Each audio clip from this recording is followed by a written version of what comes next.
Kakaiba at marami ang nagtatanong kung ano ba nga raw ang naging reaksyon ni LeBron sa laban nila kontra Warriors, kung saan naririnig po natin sa mismong teritoryo ni LBJ ang malakas na sigawan ng mga fans kay Steph ng MVP. And Curry's got 34, LeBron's got 33.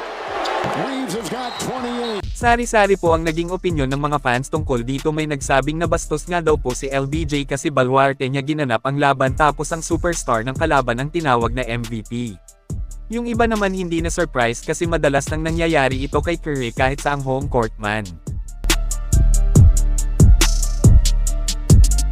Shaquille O'Neal pinaalalahanan ulit ang mga fans na dapat nga daw talaga na isama sa usapang greatest of all time player si Stephen Curry.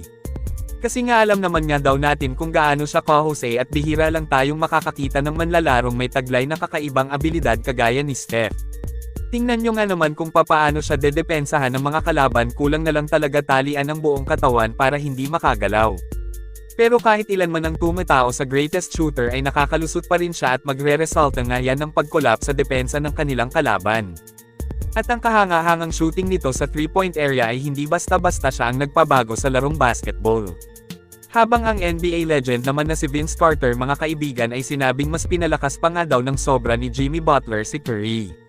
Dahil kay Jimmy parang bumalik ang prime Steph. Well, isa ako sa sumasang-ayon kay Vince, totoong mas naging doble ang husay ng greatest shooter ngayon pagdating ni Butler sa GSW. Bago tayo magtapos ay balikan lang po natin at sipatin ng mabuti kung papaano dinurog ni Curry ang Los Angeles Lakers. Dahil sa nakakabilib nitong performance ay tinawag na nga siyang MVP sa bahay ni LeBron.